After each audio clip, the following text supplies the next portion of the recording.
এই বাড়িতে মরা মরেছে সারা দিন, গোটা গ্রামের মহিলা এই বাড়িতে আসছে কেন? ধর্ম কি পাগল হয়ে গেছে? তাফসীর মাহফিলে ওকে কি পড়ালো? এই তোমার বোন আসে কেন এই বাড়িতে? আপনার স্ত্রী আসে কেন? আমি আব্দুর রাজ্জাক বিন ইউসুফ বলছি আমার স্ত্রী যায়নি, যাবেও না। যদি আপনি পরীক্ষা করেন কালকে আসেন। আল্লাহ তুমি মাফ করো, আমি অহংকারও করিনি, গৌরবও করিনি। 3 মাস থাকার পরে যদি আপনার সরিষার সম পরিমাণ পর্দার ব্যতিক্রম দেখা যায়, আমি জাতির সামনে কথাই বলবো না।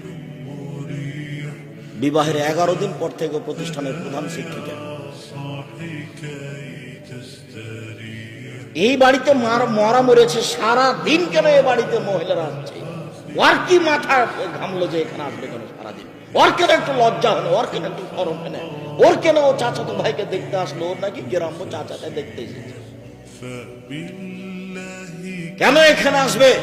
অর্ধ পৃথিবীর খলিফা, কুশাগর বুদ্ধিজীবী, রাজনীতিবিদ ওমর মারা যাবেন এই সময়ে বলছেন, আব্বু আব্দুল্লাহ। জি আব্বা। আয়েশাকে গিয়ে বলো মুহাম্মদ সাল্লাল্লাহু আলাইহি সাল্লামের পাশে আবু বকর সিদ্দিকের কবর আছে, তার পাশে একটু ফাঁকা জায়গা আছে, ওখানে আমার কবর দেওয়ার সুযোগ দিবে কিনা। শোনো আব্দুল্লাহ, আয়েশাকে গিয়ে বলিও যে উমর কবরের জায়গা চাই। এই কথা বলিও না যে আমিরুল মুমিনিন, দেশের সরকার জায়গা চাই, এই কথা বলো না। বলবে যে উমর চাচ্ছে।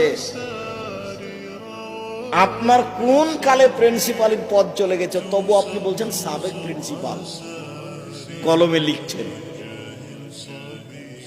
আপনি বলছেন সাবেক এমপি মন্ত্রী, আর উমর এখনো মরেননি, জীবিত আছেন। বুখারী মুসলিমের হাদিস।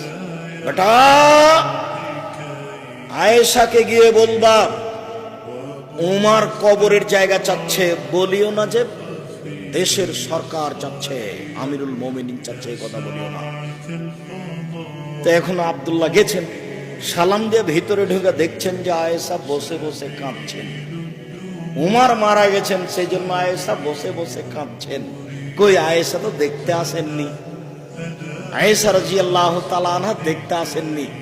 অর্ধ পৃথিবীর খলিফা, কুশাগর বুদ্ধিজীবী, রাজনীতিবিদ ওমর, অর্ধেক পৃথিবী যার দখলে, সারা পৃথিবীতে এত ঈমানদার মানুষ, ব্যতিক্রম মানুষ আল্লাহ কাকে সৃষ্টি করেছেন তা ইতিহাস বলে না। মানুষ